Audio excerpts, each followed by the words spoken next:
Innovating Education Learning World in association with WISE, an initiative of Qatar Foundation.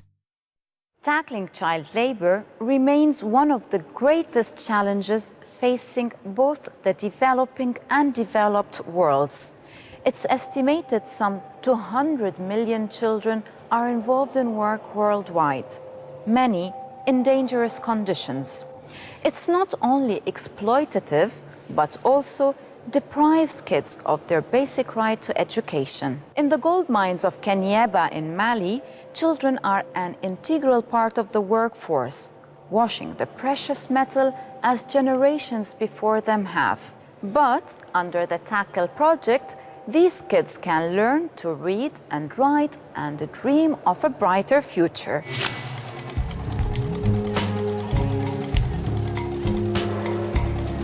In Mali, around 3 million children between the ages of 5 and 17 work.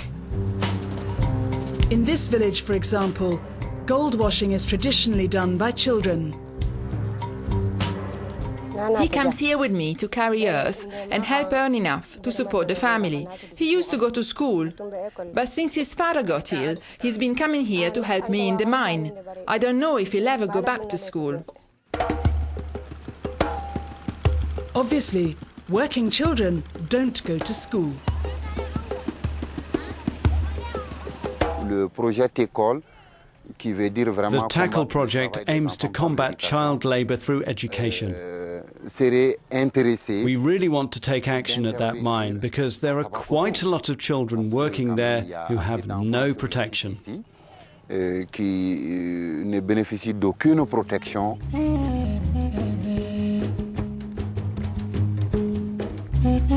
Tackle is funded by the European Union and tries to ensure that all children in Mali get an education, something which is a legal right.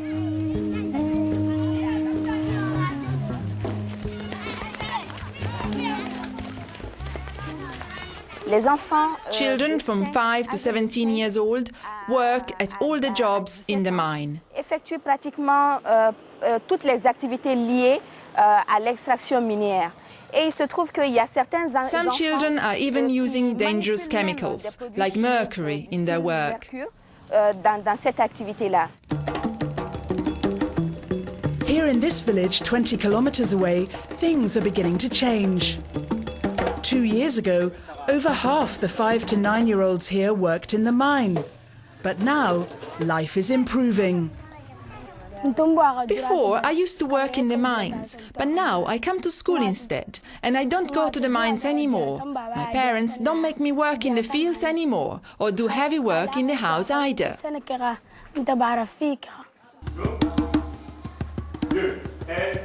The school here has 6 classes and around 190 pupils.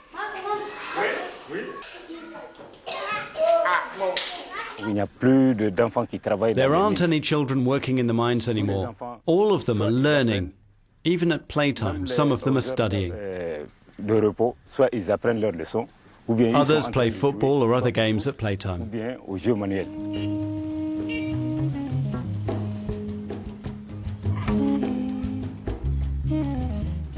From the mines of Mali now to the streets of Montevideo, where thousands of kids scrape a living from what the city throws away.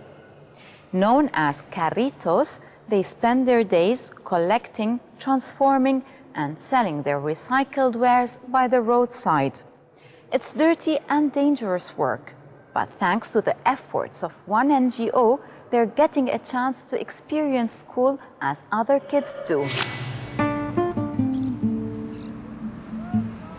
Montevideo is the capital of Uruguay, which is sometimes called the Switzerland of Latin America because it has a GDP of over $31 billion. But despite the country's wealth, many children here survive by picking through rubbish dumps. We collect cardboard, paper and tin. It's a hard life. You need to be strong and you have to spend all day in the sun.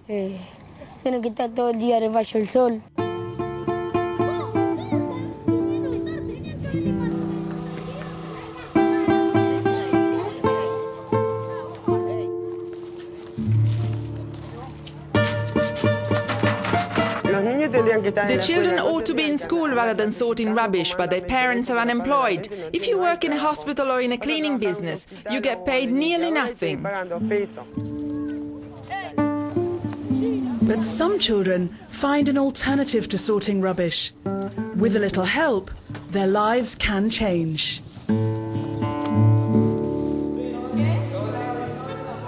Cada uno de esos integrantes se compromete. Everyone in the family has committed to a series of objectives. For example, the children will stop working and go to school. The adults will attend professional training, and we can help with the psychosocial support and study grants. Se les da una intervención psicosocial a cada uno y a su vez se le da una beca. There are a lot of things in childhood and adolescence. It's not all about work, because we have rights, so you have to make the most of them, don't you? And the best thing is, that means we can study and become someone in the future.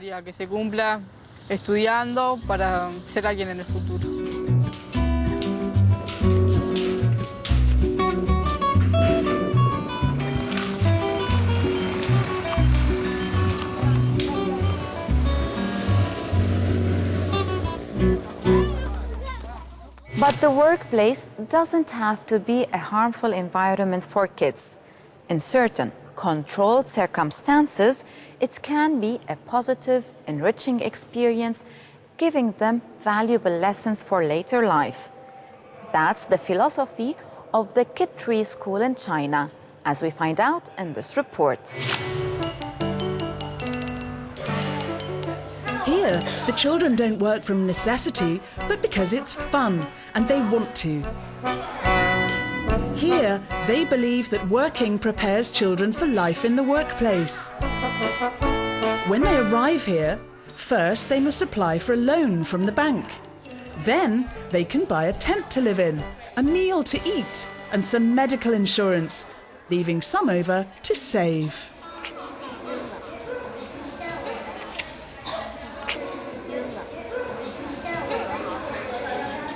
After children have been to this camp, their parents say they've grown up and understood that earning money isn't easy.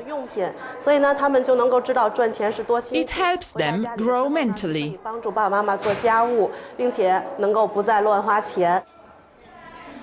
After children have been to this camp, their parents say they're more grown up and they've understood that earning money isn't easy. It helps them grow mentally. At the camp, children try out different jobs. They can be police officers or pilots or flight stewards. Some of them try out being nurses. Many children arrive at the camp with clear ideas of what job they want to do. But after they've been in the camp for a while, their ideas often change. When you choose what to study at university, how can you know if you'll enjoy that job? So here at Kid Tree, they have that opportunity before making big choices about the future.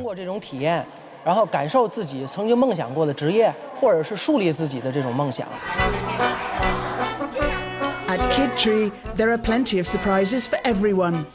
Some even change their attitude towards their parents, appreciating their effort both at work and at home. My parents work very hard. I've just now realised how difficult it is to earn money.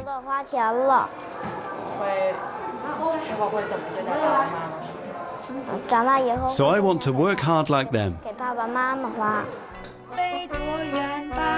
So while the world agrees that child labour is a bad thing, it seems that a short taste of working life can be a boost.